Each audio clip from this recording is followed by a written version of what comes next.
Hello dear students. So let us start last chapter of P block elements. Halogen family complete किया हमने अभी और आपने जो है वर्कशीट जो मैंने दी थी वो फास्ट सॉल्व भी कर ली और आपके डाउट्स भी आए हैं मेरे पास. That's very good. बहुत अच्छा पढ़ रहे हैं आप लोग. और अभी नेक्स्ट और भी शीट्स मिलेंगी आपको. हेलोजन पे एक सेकंड लेवल शीट भी दिया जाएगा. जिन लोगों ने लेवल 1 कंप्लीट नहीं किया है वो कंप्लीट कर सकते हैं फटाफट. और अपने कुछ भी प्रॉब्लम्स है तो मुझे सेंड कर सकते हैं. ठीक है. तो अभी हम आज आ गए हैं पी ब्लॉक के लास्ट चैप्टर पे. That is what noble gases. Right. So let us start this chapter. Group 18 noble gases. Okay. अब नोबल गैसेस को और क्या बोलते हैं? Rare gases, also known as what? Inert gases. ठीक है. इनको नोबल गैसेस भी कहते हैं, इनर्ट गैसेस भी कहते हैं और rare gases. Now noble gases, सबसे पहले इनके नाम में देखिए. नोबल गैसेस, नोबल मीन्स बिल्कुल भरे पड़े हैं ये एलिमेंट्स. ठीक है. इलेक्ट्रॉन्स की कोई कमी नहीं है, सब कुछ है तो नोबल हो गए. कोई ज़रूरत नहीं है और किसी से इलेक्ट्रॉन्स मांगने की, किसी को देने की भी इनकी कोई इच्छा नहीं है. So they tend to remain noble. Okay. किसी से कोई मतलब नहीं. नोबल गैसेस, इसलिए इनको नोबल गैसेस कहते हैं. किसी से रिएक्ट नहीं करते. रेयर गैसेस, अब सिंस भरे पड़े हैं, सब कुछ है. ठीक है. आउटर मोस्ट शेल, जैसे कि कहा इनर्ट गैसेस, इनर्ट अनरिएक्टिव है. आउटर मोस्ट शेल में नंबर ऑफ इलेक्ट्रॉन्स पूरे हैं इनके पास. तो जब सब कुछ है और किसी से कुछ मांगना नहीं है, किसी से कोई मतलब नहीं है इनको, तो इस टाइप के लोग बहुत कम ही मिलते हैं दुनिया में. राइट. तो रेयर गैसेस, तो ये भी गैसेस कैसी हैं? These are rare gases. Means atmosphere में इनका अबंडेंस कैसा है? कम है. Inert gases, inert means unreactive, totally unreactive in nature, जो अभी मैंने कहा. तो इनके नेम इनको इस तरह से क्यों दिए गए हैं ये आप समझ ही चुके होंगे. मोक्ष की प्राप्ति हो चुकी है इन एलिमेंट्स को. ऑक्टेट कंप्लीट है. पीरियोडिक टेबल में हमने एस ब्लॉक पढ़ा, हाइड्रोजन पूरा पी ब्लॉक पढ़ लिया अभी. और वहाँ पे हम देखते हुए आ रहे हैं कि सभी एलिमेंट्स के पास वैलेंसी शेल में इलेक्ट्रॉन्स कंप्लीट हैं, सॉरी इनकम्प्लीट हैं. सो इलेक्ट्रॉन्स जिनके पास थोड़ा एक दो ज़्यादा हैं वो फास्ट लूज करते हैं. They are metals. Non metals में हम आए तो इलेक्ट्रॉन्स गेन करने की टेंडेंसी रहती है. एक दो कम है तो फास्ट कि कैसे भी ले लें और अपनी ऑक्टेट कंप्लीट करें. तो पीरियोडिक टेबल का के सारे एलिमेंट, हर एक एलिमेंट जो है पूरी इसी कोशिश में रहता है कि बस मेरी ऑक्टेट कंप्लीट हो, मुझे मोक्ष मिल जाए जो इनको मिला हुआ है. राइट. मैं इनके जैसा बन जाऊँ. नोबल जिस तरह से ये एग्जिस्ट कर रहे हैं वैसे ही हम भी नोबल हो जाएं. अब सबसे पहले कि ये गैसेस कौन कौन सी हैं देखिए. तो helium, neon, argon, krypton, xenon, right, and radon. Okay. Helium, neon, argon, krypton, xenon, radon, ये इतनी गैसेस आप जानते हैं. Okay, that's very good. और इनका ग्रुप नंबर क्या है?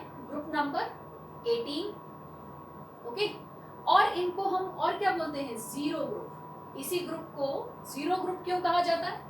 जीरो ग्रुप क्यों कहा जाता है? तो इलेक्ट्रॉनिक कन्फिगुरेशन एक बार देखिए. इलेक्ट्रॉनिक कन्फिगुरेशन क्या आएगा? NS2NP6.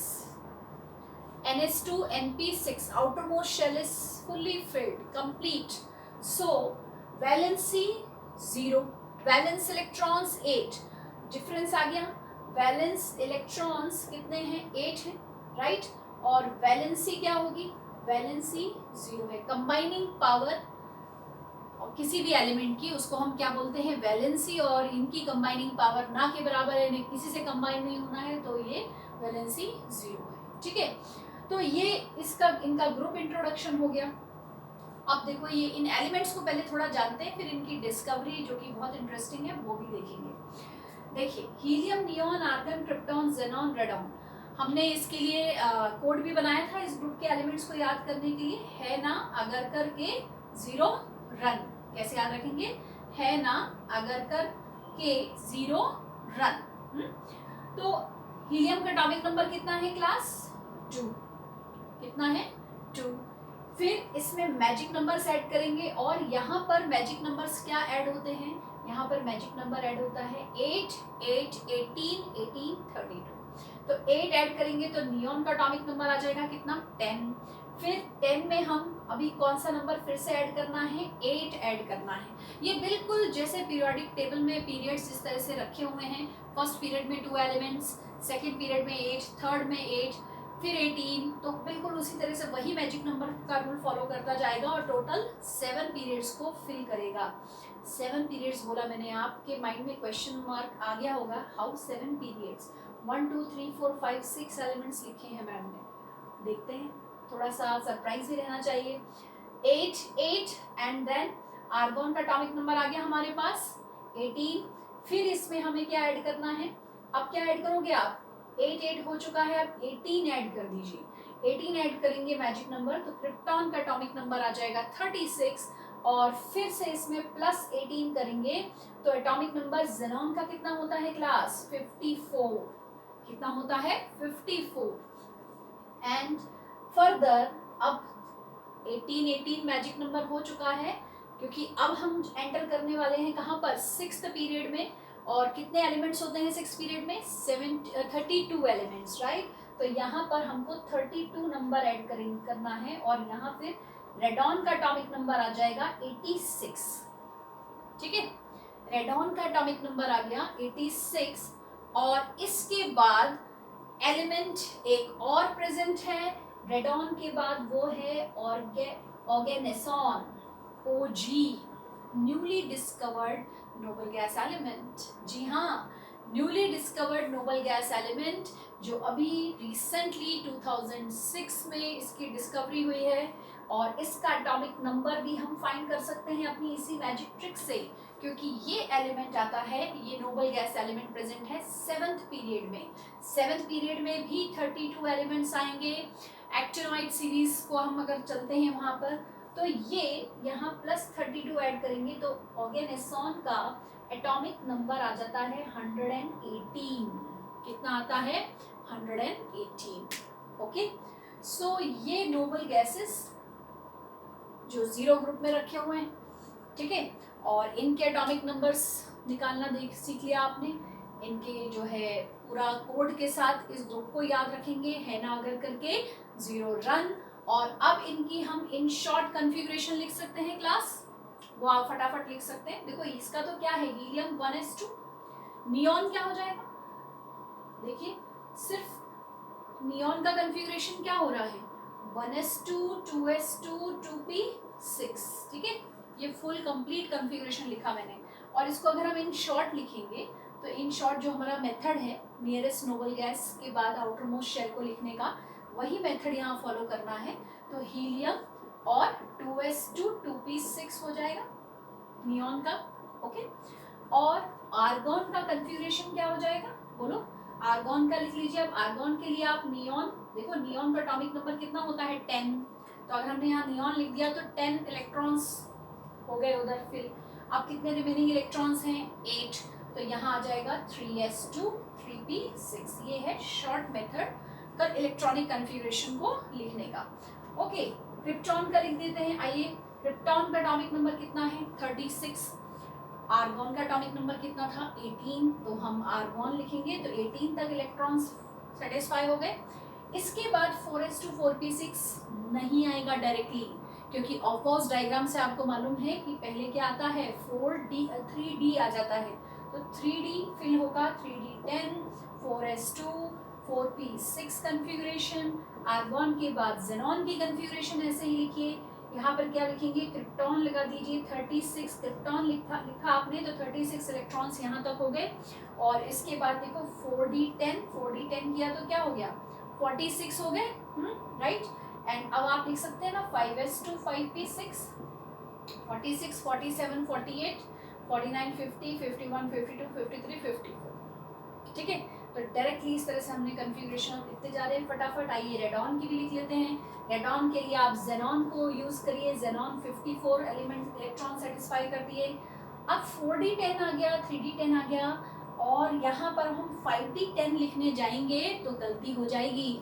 ऐसी गलती बिल्कुल ना करें महानुभाव, क्योंकि आपको पता है कि 4d के पहले क्या आता है, इस 5d के पहले क्या आएगा, कौन सा ऑर्बिटल फिल होता है 4f, तो 4f14 right? Then 5d 10, then 6s2 and 6p6, but outermost shell is 6, ठीक है?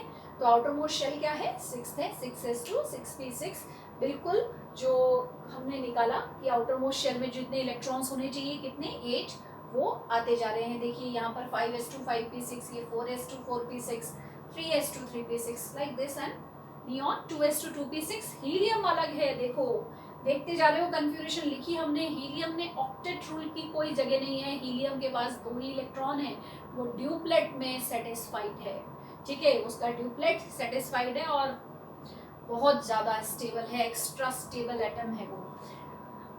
ऑर्गेनेसॉन, ऑर्गेनेसॉन का मैं यहाँ पर अलग से नेम लिख रही हूँ, ऑर्गेनेसॉन, okay? Atomic number 118. Radon is radioactive, correct, and organoson is also radioactive. Okay, radioactive studies से ही इसको बनाया गया है। तो इसका कन्फिग्रेशन भी हम लिख सकते हैं, बिल्कुल कैसे?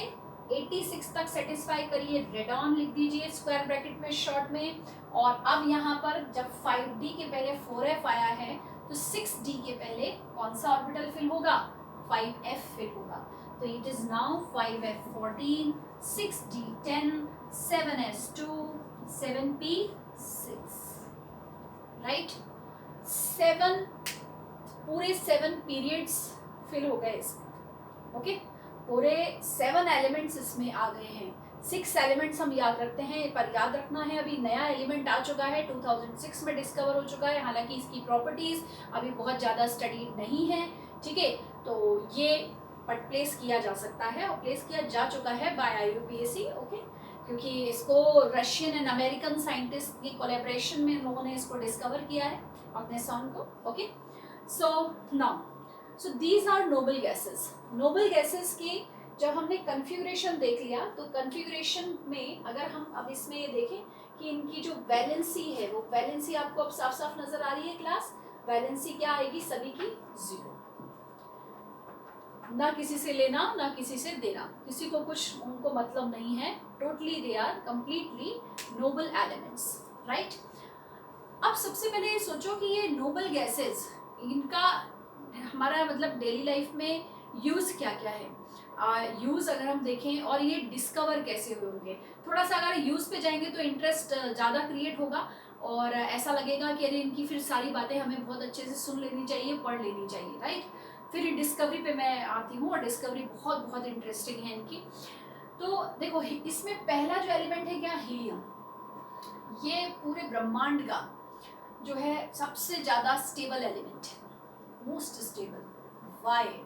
क्योंकि जितने भी स्टार्स हैं उनमें सभी स्टार्स के कोर में हाइड्रोजन हीलियम में ही कन्वर्ट हो रही है। किस में कन्वर्ट हो रही है? हीलियम में। हाइड्रोजन जो सबसे बदमाश हो, ठीक है, मोस्ट अनरिएक्टिव, मोस्ट रिएक्टिव, और वो सब किस में कन्वर्ट हो रहा है? Most stable element, okay? तो हाइड्रोजन वेरी वेरी रिएक्टिव। तो सन क्या कर रहा है उसको? सन ने कहा कि चलो ये हाइड्रोजन बहुत ज़्यादा जो है रिएक्टिव है, इसको फटाफट जो है कन्वर्ट करता हूँ मैं और सबसे स्टेबल शांत कर देता हूँ उसको, एकदम शांत करके बिठा रहा है सन। तो सारे स्टार्स में, not even and only son, आपको मालूम है मिलियंस ऑफ स्टार्स प्रेजेंट हैं गैलेक्सी में जो है और पूरे यूनिवर्स में।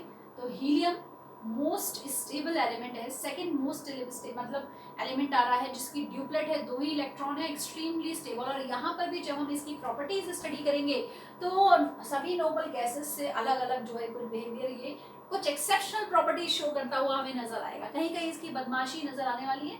जैसे आपको पता है कि जो सबसे छोटा मेंबर होता है, हर जगह हम देखते आ रहे हैं पी ब्लॉक में, वो कहीं ना कहीं थोड़ी सी कुछ अलग बदमाशी करता जाएगा और अपना डिफरेंट बिहेवियर शो करता जाता है। तो हीलियम को देखो यूज कहाँ कहाँ किया जाता है। Liquid helium is used in nuclear reactor as coolant. Cryoscopic studies में हीलियम को यूज करते हैं, ठीक है? तो it is a very good cryoscopic agent. Cryoscopic agent क्या होते हैं? Which are used to carry out studies at low temperature. फिर से ध्यान से सुनिए, cryoscopic studies are the studies which are carried out at low temperatures, और जो एजेंट्स इन स्टडीज के लिए यूज किए जाते हैं उनको बोलते हैं क्रायोस्कोपिक एजेंट्स, ओके? हीलियम का जो है एबंडेंस एटमॉस्फेयर में सबसे कम है। ये जितनी नोबल गैसेस हैं इसमें से हीलियम जो है सबसे कम पाई जाती है। रेस्ट नोबल गैसेस में रेडॉन एटमॉस्फेयर में बिल्कुल नहीं मिलती, ठीक है। The noble gas which is not found in atmosphere is what, radon. And even now oganesson वो भी आ चुका है, ठीक है, ये भी एटमॉस्फेयर में नहीं मिलेगा। ये सब रेडियो एक्टिव डिसइंटीग्रेशन से बनाए गए हैं, ठीक है। तो हीलियम का एटमॉस्फेयर में कंपोजिशन कैसा है, बहुत ही कम है, ओनली 5 पार्ट्स पर मिलियन। ओके, इतना, ओनली 5 पार्ट्स पर मिलियन। लेकिन हीलियम नेचुरल गैस में मिलती है।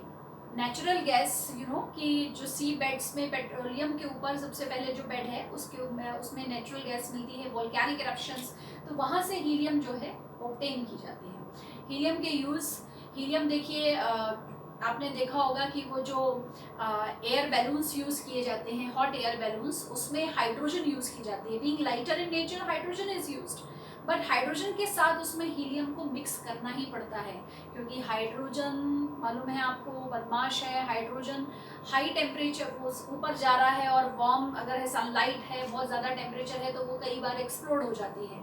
तो उसके उस नेचर को दबाने के लिए, कम करने के लिए उसमें हीलियम मिक्स की जाती है।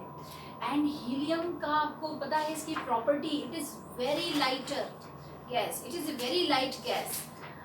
नियरली कुछ पर्टिकुलर सैंपल 7 ppm का सैंपल जो है 1 kg वेट को लिफ्ट कर सकता है, इतनी इसकी पावर है। समझ में आया?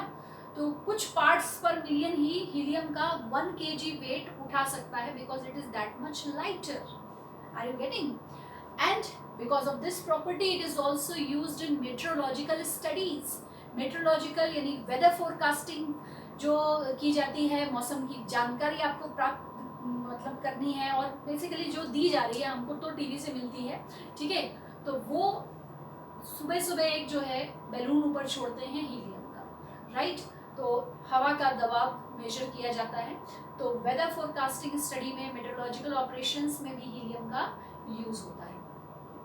सी डाइवर्स जो ऑक्सीजन सिलेंडर लेकर नीचे जाते हैं, वो उस ऑक्सीजन सिलेंडर में ऑक्सीजन के साथ हीलियम को मिक्स किया जाता है। एक्चुअली ये एक बहुत ही इंपॉर्टेंट है दैट सी डाइवर्स का जो ऑक्सीजन सिलेंडर है उसमें पहले ये सोचा गया कि ऑक्सीजन प्लस नाइट्रोजन मिक्सचर लिया जाए, but oxygen plus nitrogen mixture का एक जो है डिसएडवांटेज सामने आया, क्योंकि जब सी में नीचे डेप्थ पे जाते हैं तो डेप्थ पर जाने में क्या होता है, वहाँ पर एटमॉस्फेरिक प्रेशर बढ़ेगा। भाई आप सी के नीचे जितना जाएंगे उतना दबाव बढ़ेगा, प्रेशर इंक्रीज हो रहा है।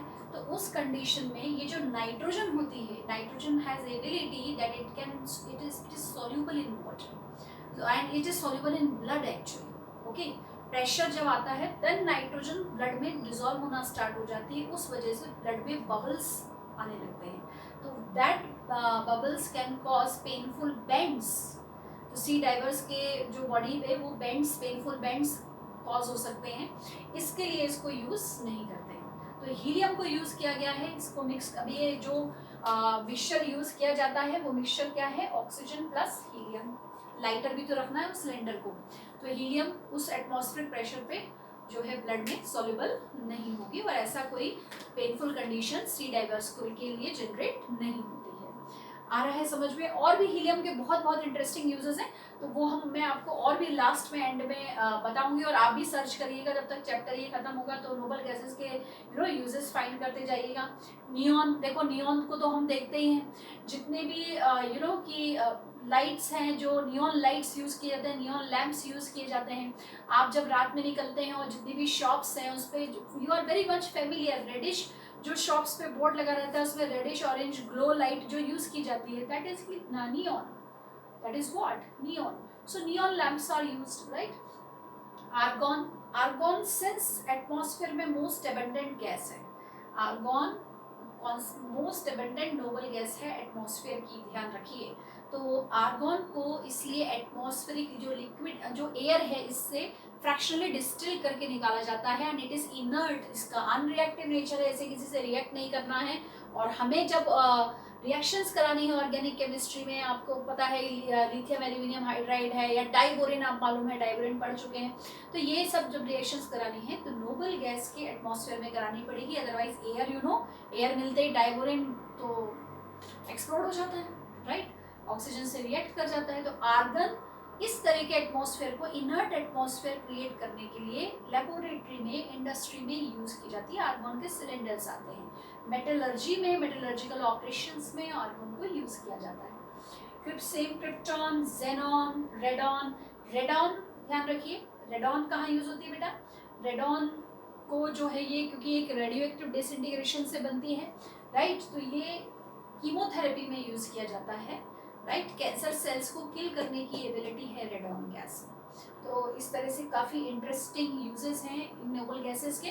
तो ये हम और भी खैर आगे पढ़ेंगे इन नोबल गैसेस के यूजेस को। Is that clear?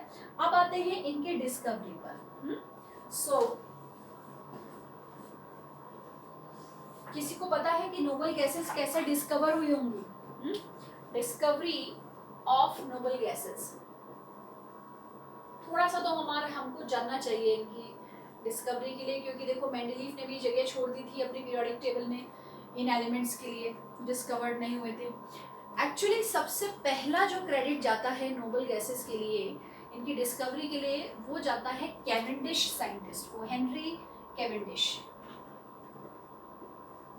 Sir Henry Cavendish known है हाइड्रोजन की डिस्कवरी के लिए, उन्होंने ही हाइड्रोजन डिस्कवर की थी और उन्होंने उसको उसकी जो प्रॉपर्टी थी उसके बेसिस पे हाइड्रोजन को नेम दिया था इन्फ्लामेबल एयर। क्या नेम दिया था? इन्फ्लामेबल एयर, ओके, क्योंकि हाइड्रोजन फायर कैच कर लेती है, रिएक्ट कर जाती है।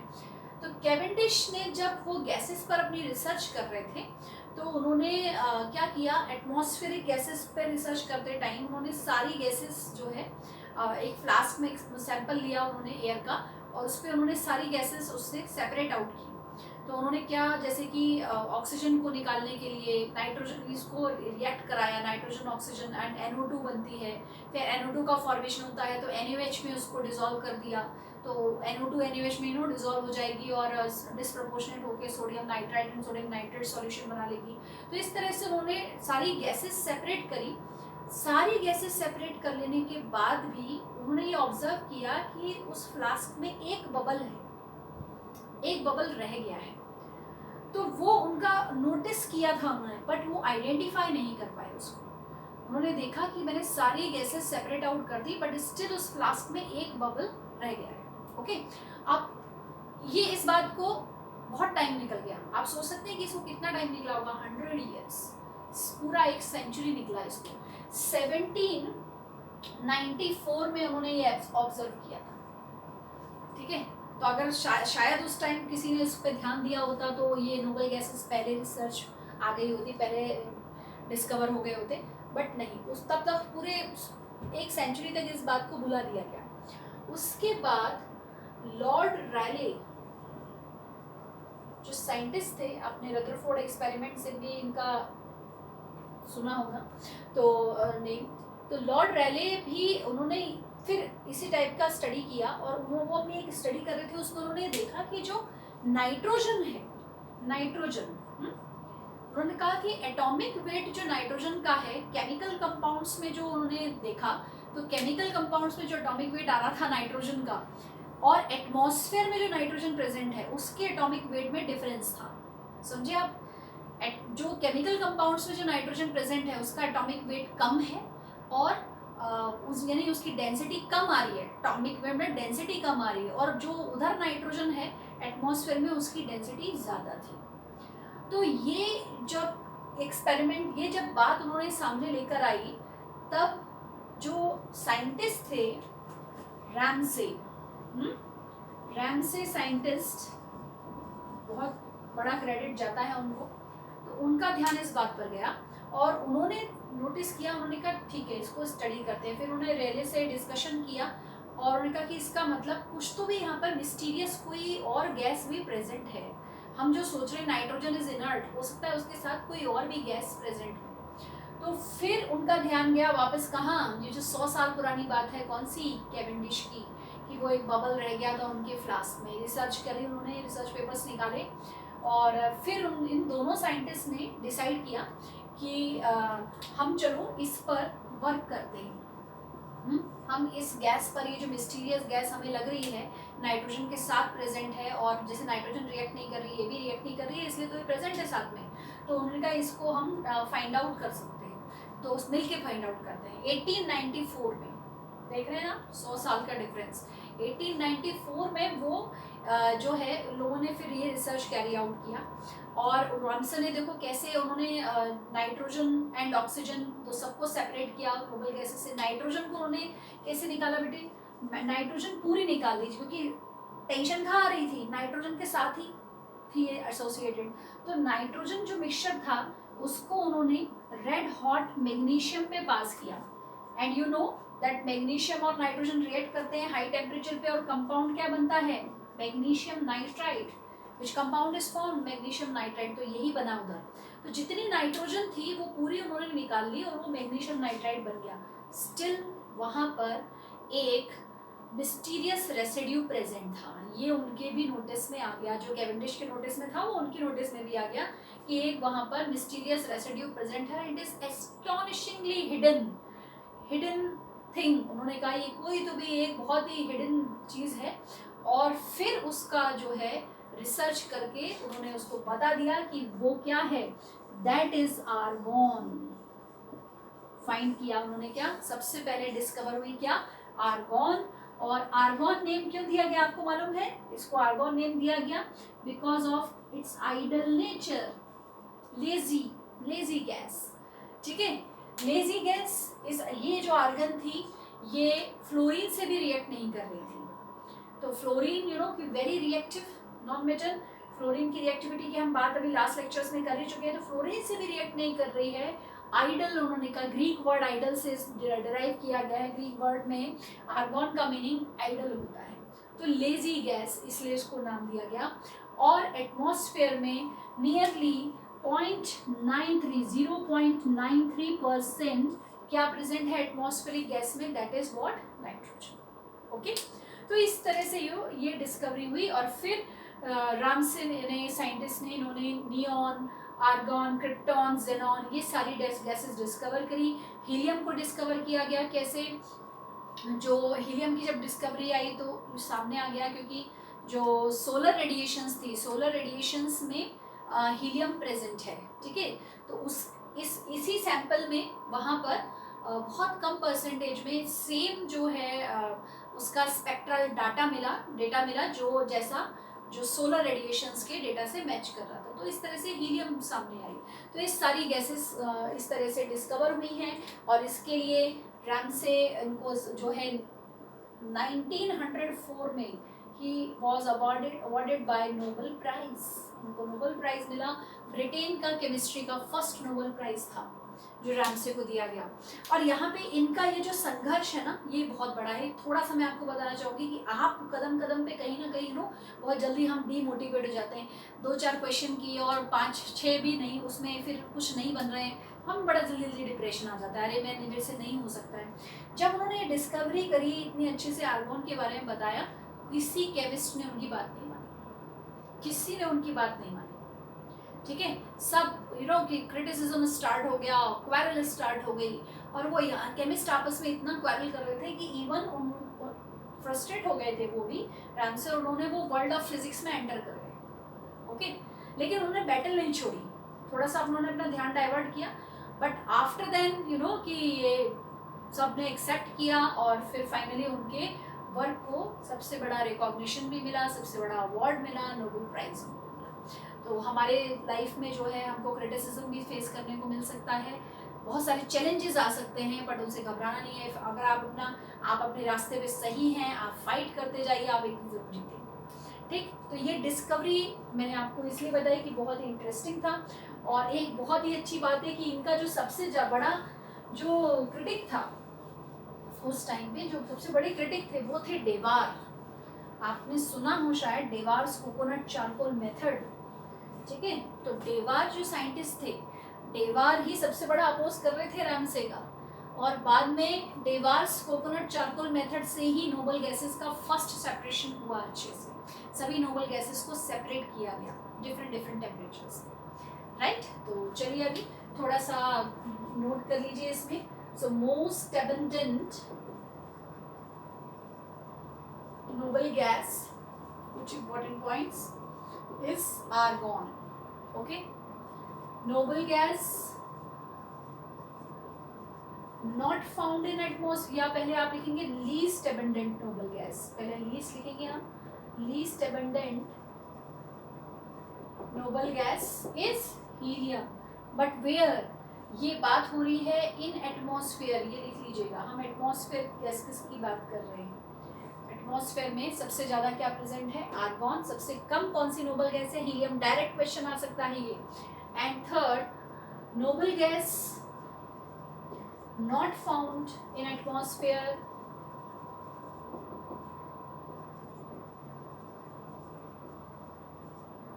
is what? Yes, you know, radon and oganesson also, both, ठीक है। नेक्स्ट इसमें ये जो आर्गॉन है, आपको पता है कि ये आर्गॉन कहाँ पर मिलती है, मीन्स ये एटमॉस्फेयर में क्रिएट कैसे हो रही है, ये क्रिएट होती है argon in atmosphere produced by electron capture by potassium. Potassium का एटॉमिक नंबर कितना होता है क्लास 19, ओके। एटॉमिक वेट कितना है 40। ये एटमॉस्फेयर में इलेक्ट्रॉन, एक इलेक्ट्रॉन कैप्चर करता है, एक इलेक्ट्रॉन ऐड हो जाएगा तो एटॉमिक नंबर क्या हो जाएगा 20, एंड दैट इज आर्गॉन। 20, 40 इस तरह से ये एटमॉस्फेयर में क्रिएट होती रहती है, बनती रहती है, जो भी 0.9% प्रेजेंट है। नेक्स्ट, तो मज़ा आ रहा है आप लोगों को नोबल गैसेस को पढ़ने में, बिल्कुल इसको, इसकी केमिस्ट्री बहुत बहुत इंटरेस्टिंग है। और हालांकि जैसे मैंने कहा कि इनर्ट एंड रेयर ये दो नाम इनको दिए गए हैं, लेकिन अभी थोड़े से कम इनको मानना चाहिए, क्योंकि इनर्ट ये रहे नहीं, जेनॉन के कंपाउंड्स बन चुके हैं। रेयर तो इतने भी रेयर नहीं अभी जो है इनको नो कि सर्च किया जा रहा है, और जैसे अलग अलग सैंपल से मिल जाते हैं ये, तो थोड़ा सा इनकी मानना, बट हाँ नोबल तो है। इनर्ट गैसेस को भी साइंटिस्ट ने जो है थोड़ा सा गलत प्रूफ कर दिया, उन्होंने बताया कि भाई ये रिएक्ट कर सकते हैं, ओके। एंड आर्गॉन एटमॉस्फेयर में इलेक्ट्रॉन कैप्चर से बनती है। रेडॉन के बारे में जान लेते हैं। रेडॉन, इसके नाम से क्लियर हो रहा है कि रेडॉन रेडियम से बनाई गई है। रेडॉन किससे बनती है, रेडियम से, ठीक है।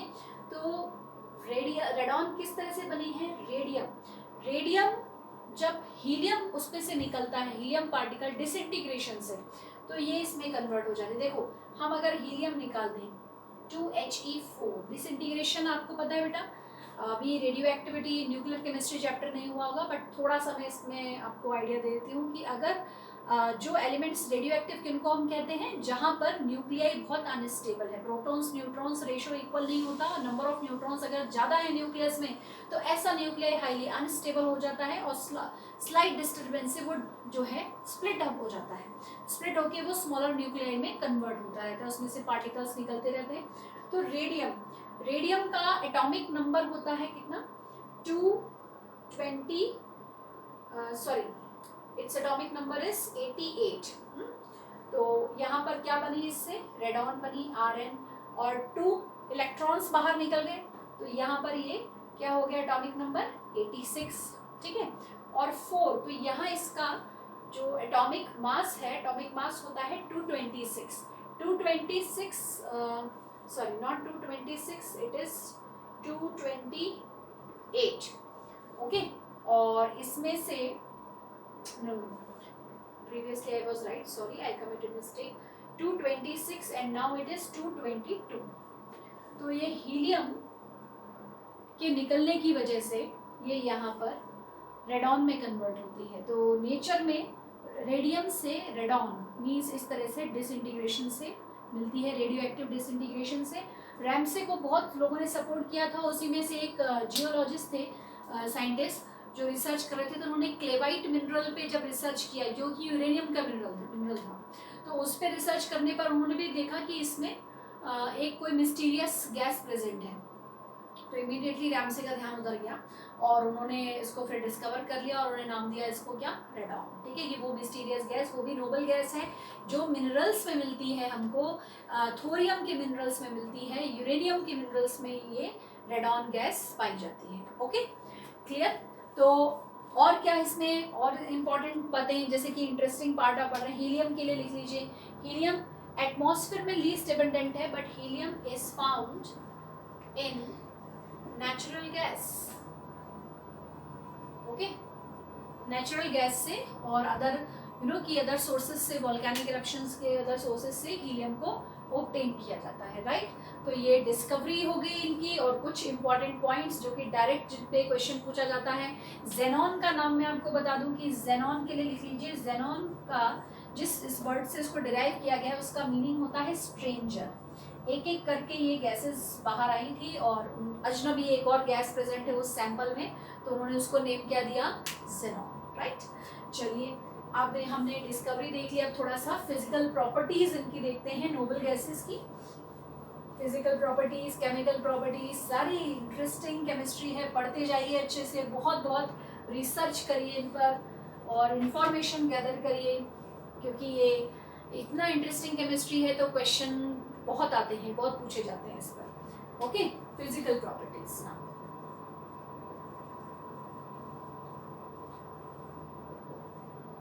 फिजिकल प्रॉपर्टीज में फर्स्ट क्या लेंगे हम, एटॉमिक साइज। तो क्या इनके एटॉमिक साइज में कोई वेरिएशन होता है? जी नहीं, बिल्कुल भी नहीं। एटॉमिक साइज क्या बोलेंगे, down the group increases, down the group increases. Okay, helium, neon, argon, krypton, xenon and radon. ठीक है, मैं अभी ऑग्नेसॉन को यहाँ इसलिए ले रही हूँ क्योंकि उसकी प्रॉपर्टीज अभी इतनी ज़्यादा स्टडी नहीं की गई है, रिसेंटली डिस्कवर्ड एलिमेंट है। तो number of, simply number of shell increase हो रही, ठीक है, वॉल्यूम इंक्रीज होता जा रहा है, कोई भी किसी भी टाइप का शील्डिंग इफेक्ट या कोई एक्सेप्शन इधर नहीं आ रहा है। तो एटॉमिक नंबर जैसे जैसे इंक्रीज होगा वैसे वैसे एटॉमिक साइज भी क्या होगा, इंक्रीज होगा, because number of shell increases, right. Second property, ionisation enthalpy.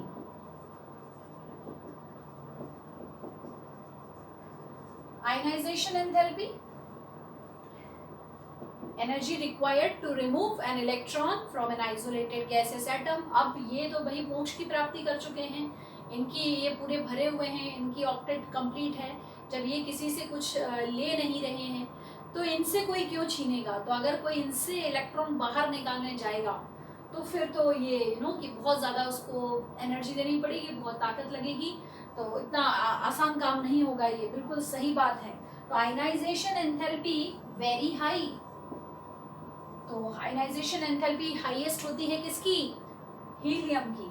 Size जितना छोटा आयनाइजेशन एंथैल्पी उतनी ज़्यादा, क्योंकि जितना साइज स्मॉल होगा उसके न्यूक्लियस और आउटरमोस्ट शेल के इलेक्ट्रॉन में उतना जो है फोर्स ऑफ अट्रैक्शन ज़्यादा होगा। तो it is very difficult to remove an electron from helium. Helium की first ionisation enthalpy 2300 kilo joule पर मोल होती है, which is very high, okay. और उसके बाद यहाँ भी ये 2000 के आसपास इसकी भी होगी, नियॉन की। फिर आप जाएंगे थोड़ा थोड़ा डिक्रीज होगी, बट इतना डिक्रीज भी नहीं होगी, मतलब 1500 की रेंज में इनकी आयनाइजेशन एंथैल्पीज देखने को मिलेगी। तो आयनाइजेशन एंथैल्पी हाईएस्ट किसकी है, helium, then neon, then argon, then krypton, then xenon. Okay, radon को स्किप कर देना, रेडियो एक्टिव एलिमेंट है, हटा दीजिए उसको अभी। अच्छा हाँ, रेडॉन की क्यों मैं इसको हटाती जा रही हूँ, क्यों हम इसको प्रॉपर्टीज में इतना स्टडी नहीं करते, इसका हाफ लाइफ पीरियड रेडॉन का बहुत ही कम होता है बेटा। कितना, only 3.8 days, okay, only 3.8 days disintegrate हो जाएगा ये, राइट। उससे पहले तो बहुत ज़्यादा इसकी केमिकल कंपाउंड्स और इस टाइप का स्टडी पॉसिबल नहीं है, ठीक। तो आयनाइजेशन एंथैल्पी का हो गया। चलिए थर्ड आते हैं, इलेक्ट्रॉन गेन एंथैल्पी।